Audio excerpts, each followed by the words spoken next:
अस्सलामुअलैकुम व्यूअर्स, आज मैं आपके साथ एक स्पेशल चना चाट की रेसिपी शेयर करूंगी और इसके साथ एक स्पेशल मसाला तैयार किया जाता है ख़ास किस्म का। और फिर ये चाट बहुत ज़बरदस्त बन के तैयार होती है।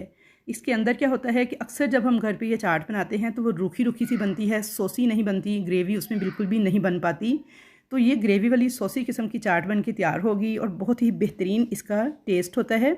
इसको अगर आप एक बार बनाकर खाएंगे तो बार बार आपका दिल चाहेगा इसको बनाकर खाने को। आमतौर पे जो गलतियां करते हैं आप लोग चाट बनाते वक्त, वो भी मैं आपको साथ साथ बताऊंगी। और अगर आप मेरे चैनल पर नए हैं, आपको मेरी रेसिपीज़ पसंद आती हैं तो चैनल को प्लीज़ सब्सक्राइब कर लें। वीडियो अगर पसंद आए तो लाइक शेयर ज़रूर करना है आपने। तो चलिए रेसिपी स्टार्ट करते हैं। तो सबसे पहले मैंने यहाँ पे 250 ग्राम काले चने लिए थे, जिन्हें मैंने रात भर के लिए पानी में भिगो के रख दिया था। यहाँ पे आप देख सकते हैं चने हमारे काफ़ी हद तक फूल चुके हैं। अब मैं इनका सारा पानी निकाल दूंगी और इनको अच्छी तरह से वॉश कर लूँगी। उसके बाद मैं इनको डाल दूंगी एक प्रेशर कुकर के अंदर। 1 टीस्पून के बराबर इसमें नमक डाल दूंगी और अब इसमें मैं इतना पानी डाल दूंगी कि चने हमारे जो हैं डूब जाएं और 2-2 इंच तक पानी जो है चनों के ऊपर आ जाए। थोड़ा सा पानी हमें चने बॉईल करने के बाद बचाना है, जो कि हम चाट में इस्तेमाल करेंगे। तो इसलिए इस पानी को आपने वेस्ट नहीं करना, जो बच जाएगा चने बॉईल करने के बाद। तो मैंने पानी थोड़ा ज़्यादा ऐड किया है। फ्लेम को ऑन कर देंगे और कवर किए बगैर इसे बॉईल आने देंगे। तो यहाँ पे देखिए जी, चनों में अच्छे से बॉयल आना स्टार्ट हो गए थे। ऊपर झाग सी जो आ गई है, ये मैल सी, जिसे हम सारा हटा लेंगे चम्मच की मदद से। इसे आपने ज़रूर से हटा लेना है, वरना आपकी जो चना चाट है उसका टेस्ट जो है ना इतना अच्छा नहीं आएगा, क्योंकि हमने इसके अंदर पानी को भी इस्तेमाल करना है। चने का जो पानी होता है बहुत ही ताकतवर होता है, तो इसलिए इसे आपने वेस्ट नहीं करना। तो यहाँ पर चम्मच से आपने अच्छे तरीके से सारी की सारी झाग जो है इसे हटा लेना है ऊपर से। और अब हम इसके अंदर डाल देंगे तकरीबन 1 टेबल स्पून के बराबर कुकिंग ऑयल। प्रेशर कुकर को बंद कर देंगे, विसल लगा देंगे और 20 से 25 मिनट तक सीटी बोलने के बाद आपने इन चनों को गला लेना है। 20 से 25 मिनट के बाद प्रेशर कुकर को मैंने खोल लिया था। चने देखिए बिल्कुल परफेक्ट हमारे गल चुके हैं, बिल्कुल ऐसे ही नरम 100% परफेक्ट आपने चनों को गला लेना है। चने बिल्कुल भी कच्चे नहीं होने चाहिए। अगर आपके चने ज़रा से भी कच्चे रह गए या सख्त रह गए तो चना चाट बिल्कुल भी मज़े की नहीं बनेगी। चनों को और इसके पानी को मैंने एक साइड पर रख दिया है। अब हम इसका एक स्पेशल मसाला तैयार करेंगे, जिसके लिए मैंने लाल मिर्च पाउडर लिया है 1 टीस्पून, ज़ीरा पाउडर लिया है, भुना कुटा ज़ीरा है 1 टीस्पून, धनिया पाउडर भी भुना कुटा धनिया पाउडर है 1 टीस्पून के बराबर। काला नमक ऐड करेंगे इसके अंदर 1 टीस्पून के बराबर और इसमें 3 से 4 टेबल स्पून पानी डाल के अच्छी तरह से मिक्स करके ये मसाला रेडी कर लेंगे और इसको हम रख देंगे एक साइड पर। तो अब हम लेंगे कुछ वेजिटेबल्स, जिसमें देखें 1 प्याली के बराबर खीरा लिया है इस तरह से क्यूब्स में काट कर, और इसी तरह बारीक काट कर मैंने प्याज लिया है। टमाटर भी बिल्कुल इसी तरह मैंने क्यूब्स में काट कर लिए हैं और ये तमाम वेजिटेबल्स जो हैं आपने क्यूब्स में कट करनी है। टमाटर के बीज निकाल के मैंने पके हुए टमाटर इस्तेमाल किए हैं। अब यहाँ पे मैंने 3 से 4 मीडियम साइज़ के आलू लिए थे, जिन्हें बॉईल करके इस तरह से टुकड़ों की शक्ल में कट कर लिया था। इनको भी हम साथ ही रेडी कर लेंगे वेजिटेबल्स के।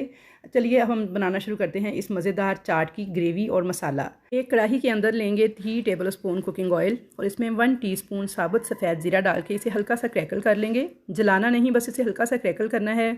अब इसके अंदर फाइन चॉप किया हुआ अदरक का पेस्ट डाल देंगे 1 टीस्पून के बराबर।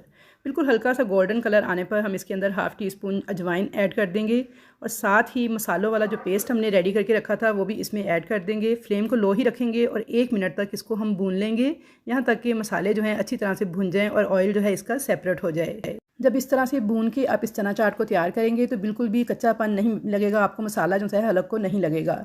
अब हम इसके अंदर चने ऐड कर देंगे। थोड़ा सा पानी भी चनों के अंदर मौजूद है और बाकी पानी जो है वो मैंने अलहदा एक बर्तन में डाल के रख लिया था। तकरीबन आधे कप के पानी बराबर जो है वो चनों में मैंने डाल दिया है साथ ही। आप देख सकते हैं अच्छी तरह से मिक्स कर लेंगे इन चनों को, पानी को और मसाले को। और अब इसको हम कवर कर देंगे और बिल्कुल दम वाली आंच पे 2 मिनट तक पकने के लिए छोड़ देंगे। तो यहाँ पे 2 मिनट हो गए थे बिल्कुल दम वाले फ्लेम पे चनों को पकते हुए। तो यहाँ पे देखिए जी, ज़बरदस्त किस्म के हमारे जो चने हैं वो बुन चुके हैं मसाले के साथ। अब हमारी इस चाट में किसी भी किस्म का कच्चापन नहीं है, बिल्कुल भी मसाले आपके हलक को नहीं पड़ेंगे, आपको कच्ची मिर्चें जो हैं वो फील नहीं होंगी, बल्कि बहुत ही मज़ेदार चाट बन के तैयार होगी। थोड़ी सी बुनाई कर लेंगे इसकी 1 मिनट तक मसाले के साथ, ताकि अच्छे से जो चने हैं हमारे वो मसाले के साथ रच बस जाएँ। अब हम इसके अंदर जो बचा हुआ चने का पानी था वो ऐड कर देंगे तकरीबन 1 कप के बराबर। मिक्स कर लेंगे और थोड़ा सा पका लेंगे। थोड़ा थोड़ा पानी इसके अंदर रहना चाहिए, बिल्कुल आपने पानी को ड्राई नहीं करना। तो यहाँ पे देखिए अच्छी तरह से मिक्स करते हुए इसे मैंने 3 से 4 मिनट पका लिया था पानी के साथ। तो हम फ्लेम को बिल्कुल लो कर देंगे। और अब यहाँ पे मैंने इमली का पल्प तैयार किया हुआ है। 4 से 5 टेबल स्पून इमली थी, जिसे मैंने आधे कप के अंदर भिगो के रखा हुआ था। उसके मैंने बीज अलग कर लिए हैं और पल्प जो है वो मैंने चना चाट के अंदर ऐड कर दिया है। अच्छी तरह से इस इमली के पल्प को हम इस चना चाट के साथ मिक्स कर देंगे। साथ ही इसमें 1 टीस्पून के बराबर चाट मसाला ऐड कर देंगे और अच्छी तरह से मिक्स करके आपने अब फ्लेम को ऑफ़ कर देना है और चनों को थोड़ा सा ठंडा कर लेंगे। यहाँ पे चने जो से हैं उसे मैंने काफ़ी हद तक ठंडा कर लिया था। बिल्कुल ठंडा नहीं करना, बस आपने थोड़ा सा ठंडा कर लेना है चनों को और एक बाउल में डाल लेना है। अब इसके अंदर हम वेजिटेबल्स ऐड कर देंगे, टमाटर, खीरा, प्याज, उबले हुए आलू, हरी मिर्च बारीक काट कर, हरा धनिया, और साथ इसमें डालेंगे जो सबसे अहम चीज़ है, नींबू का रस 4 टेबल स्पून। अच्छी तरह से मिक्सिंग कर लेंगे और बाउल में डाल के इसको सर्व कर लेंगे। इमली की चटनी के साथ आप इसको सर्व कर सकते हैं। तो इंतहाई बेहतरीन किस्म की हमारी सॉसी किस्म की चना चाट बन के तैयार है। आप देख सकते हैं कि बिल्कुल भी ये रूखी नहीं है, ना ही इसमें आपको कच्ची मिर्चें फ़ील होंगी और ना ही बिल्कुल खुश्क आपको फ़ील होगी। खाने में बेहद मज़ेदार बन के तैयार होती है। तो बस आपने स्टेप्स को फुल फॉलो करना है और रेसिपी को एंड तक वॉच करते हुए इस चना चाट को तैयार करना है। तो इंशाल्लाह ताला बेहतरीन चना चाट बन के तैयार होगी और आपको बहुत ज़्यादा पसंद आएगी। आई होप व्यूअर्स कि आपको मेरी आज की रेसिपी अच्छी लगी होगी। रेसिपी अच्छी लगे तो वीडियो को लाइक शेयर ज़रूर कीजिएगा। चैनल पर नए हैं तो सब्सक्राइब कर दीजिएगा और कमेंट सेक्शन में अपनी राय का इजहार ज़रूर कीजिएगा कि आपको मेरी ये रेसिपी कैसी लगी। तो इंशाल्लाह ताला मुलाकात होगी ऐसी ही मज़े की रेसिपीज़ के साथ। तब तक के लिए अल्लाह हाफिज़।